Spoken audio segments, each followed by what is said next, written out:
All right, guys. Next project for the day is I'm going to take some of this fence post.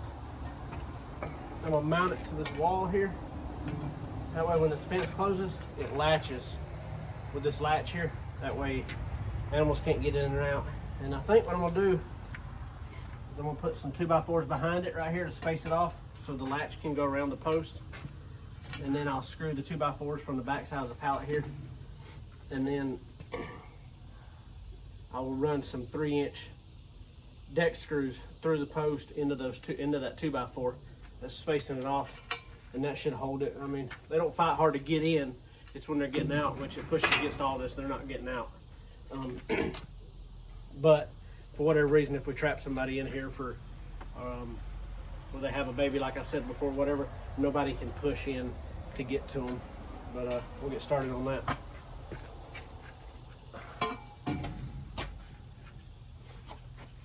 First thing I did is take this latch. Both sides were bent like that. This side's gonna be up against the wall, so I straightened it out. That way it can get close as it can and latch down. With that nub out there, it pushes it out away from the wall some. Let's see if I can get y'all a better shot of that. See, with it straight, it can go like that. If it had that curve on it, it would push it away. I mean, it saves me 1/2 inch, but it's a 1/2 inch that this can get closer to the wall now.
Alrighty, and we'll get the post.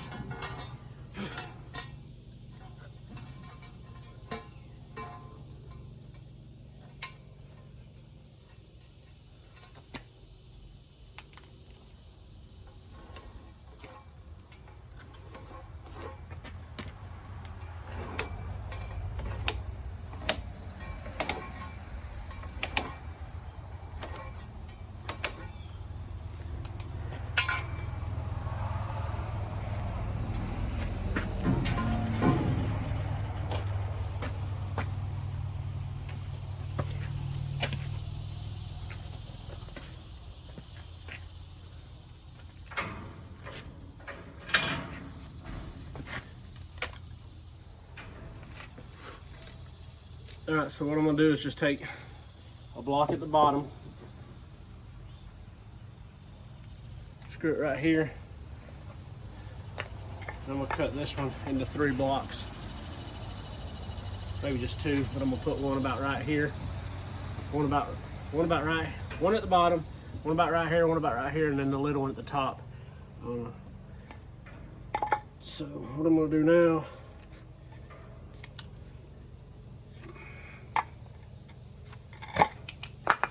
this.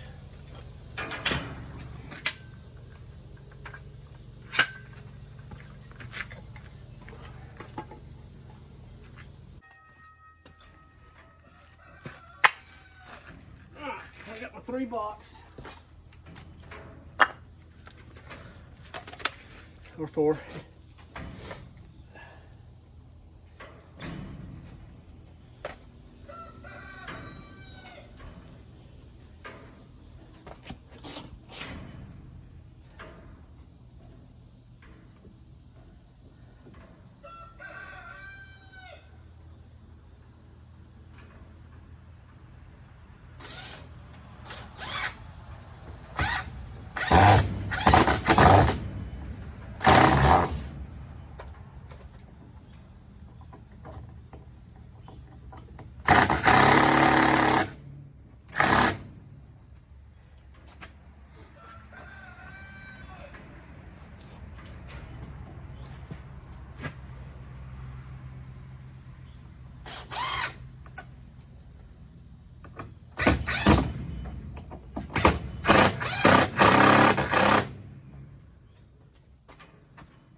There's two. I'm gonna put one more right there.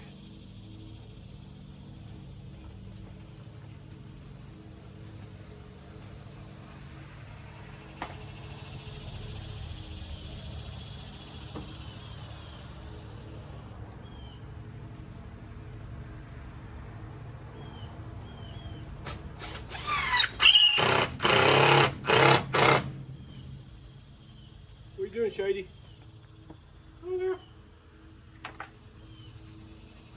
They're all my friends here now.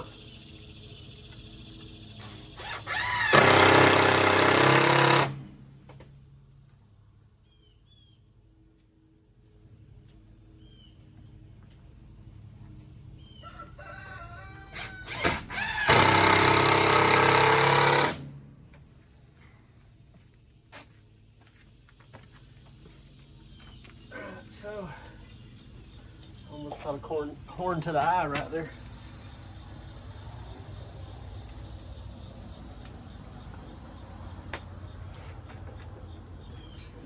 Now, let's see, there it goes. Nope, we're good.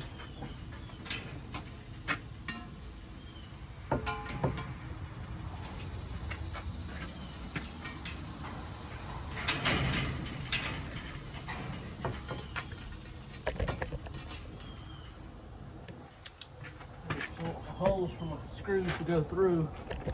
Get off the tripod. One here,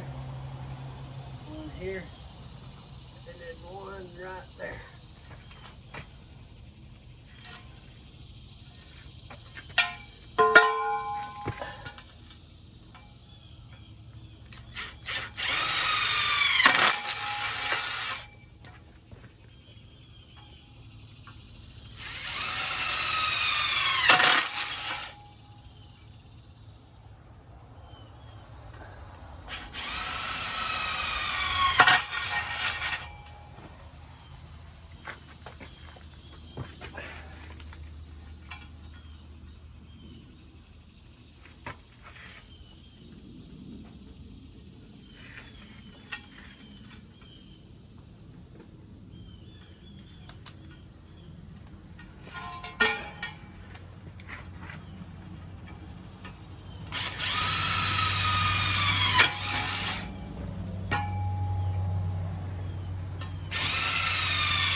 Alrighty.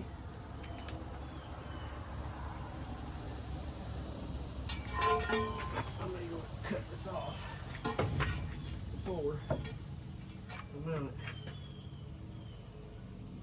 Oh, I think I'll leave it.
Look out, buddy.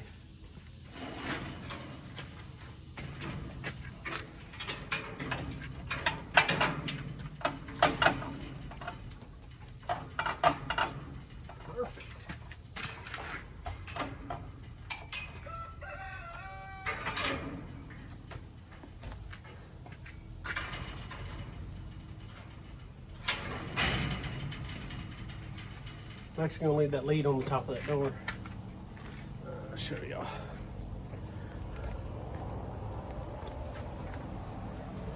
The door, you ain't got just a tad bit of weight holding it back. Even on this on the back side, it tends to close. As long as we ain't got nobody in here, I want it to stay open. If they want to come out here, there's a good bit of shade in here throughout the whole day. A little bit of sun gets in, but there's a good shade in here. The concrete's nice and cool if they want to come in here and lay down on both sides right here. So I want this door to stay open during the day, so I just tie this lead on it. We throw it over the outside of the fence there. Sorry, Sadie. Then it holds it open for them. For now, until I get my pulley system. I've explained to y'all before. I want to do a pulley system where it mounts to here. It goes over to either here or here. Probably to here. And it'll go out to the outside of the wall there. The wife can pull it in. Have another one over here. And close it. That may be a long time off. Even if it works, it may not be even worth the trouble. But I am going to try it eventually. Find some old eye bolts or something laying around. But just enough, that way when she comes out, she don't have to come in here to feed. She come right there, dump the food in the trough, pull the door shut, latch it, good to go. When they're done, I'll have a weight pulling it back. That way I won't need this on here. She can pull the latch up, and that weight will pull it back open and hold it open. That's the plan. When I do that, I will involve y'all. Well, I know this evening I've got to go through the beehives, just do a hive assessment, see which queens need to be replaced, check out their laying patterns, and then see which ones I'm gonna do. I've got ordered when it comes in. I'm gonna do it as soon as the temperature gives me about a 2-week slowdown where it ain't over the night, close to 100. Apigard. I'm gonna do Apigard this year for mite treatment. So this evening, I'm gonna go eat lunch, go get my haircut, come back. We're gonna jump in the beehives. Hopefully it takes about 2 hours. Do a mite check, hive assessments, and see which ones need an Apigard treatment by the mite check. And so we'll get some queens ordered and get them put in the next month. That way next year we can have, I'd like to double our honey production next year if the weather cooperates. But for now, I will talk to y'all later. Oh yeah, I was just telling y'all, I was gonna do hive assessments this afternoon after we get done eating lunch, getting my hair cut, come back to the house, and the wife said I had a package from Barnyard. That's where I get probably 50 to 75% of my bee supplies from. Only because the other place I get them from, there's a lady that'll actually bring them and I don't have to drive. Either one of these places from me is at least 2 hours. So I've got 3 within 2 hours of me, but they're all 2 hours away. So if the other one has what I need and will bring it, and we can meet them 10 minutes down the road because she lives here, then I'll order it from there. But otherwise I get my stuff from Barnyard 60 to 75% of the time. But my Apigard came. I ordered this actually 2 or 3 days ago. And I got 9 hives, active hives, so I went ahead and ordered the tub and not the small. So